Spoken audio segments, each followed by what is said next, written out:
श्रीमान Raghav Jata ji. Sir thank you sir.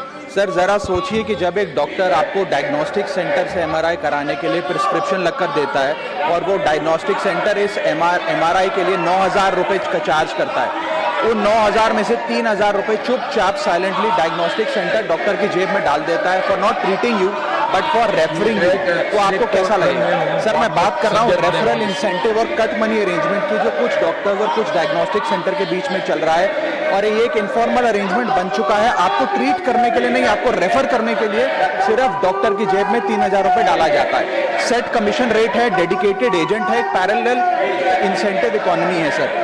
और sir sophisticated भाषा में इसे डॉक्टर का रेफरल कमीशन और डायग्नोस्टिक सेंटर के खातों में इसे मार्केटिंग एक्सपेंस के तौर पे लिखा जाता है। ये कमीशन यूजुअली एक percentage of the procedure cost पे चार्ज करी जाती है, और कहीं कहीं तो डायग्नोस्टिक सेंटर डॉक्टर को फॉरेन ट्रिप्स पर भी भेजता है। सर 2002 में एमसीआई के कोड ऑफ एथिक्स रेगुलेशन 6.4 ने इस प्रैक्टिस को बैन करते हुए कहा कि ये फीस स्प्लिटिंग है, इसे हम बैन करते हैं। 2023 में नेशनल मेडिकल कमीशन ने रजिस्टर्ड मेडिकल प्रैक्टिशनर रेगुलेशन 2023 ने इसे स्पेसिफिकली बैन किया, रेफरल कमीशन कहते हुए, और 1 से 3 महीने की सस्पेंशन तक लगा दी। और ग्रॉस वायलेशन में इस पे चीटिंग, कंस्पिरेसी और कंज्यूमर प्रोटेक्शन की धाराएं भी लग सकती हैं। सर ये जो कॉस्ट का बर्डन है, कट मनी का बर्डन, ये डायग्नोस्टिक सेंटर बियर नहीं करता, ये पेशेंट के इनवॉइस में, उसके बिल में बेक इन करके लगा दिया जाता है।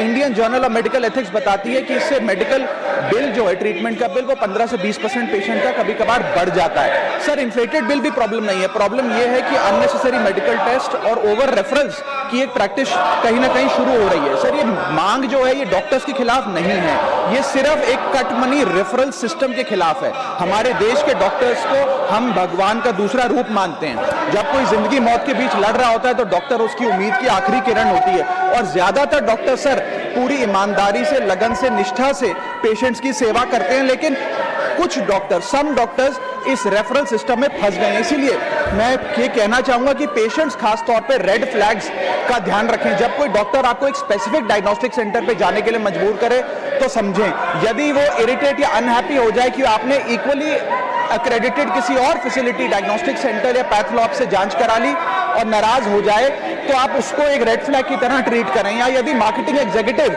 या आपको प्रमोशनल मटेरियल डायग्नोस्टिक सेंटर का अगर डॉक्टर के क्लिनिक में नजर आता है तो इसका भी खासी ध्यान रखें। सर ये एक बहुत महत्वपूर्ण टॉपिक है, और खास तौर पे ये टियर 2, टियर 3 शहरों में देखा जाता है कि ये रेफरल कमीशन जो है डॉक्टर्स और डायग्नोस्टिक सेंटर के बीच में, ये एक इनफॉर्मल इकोनॉमी बनता जा रहा है, इसे रोकना चाहिए सर।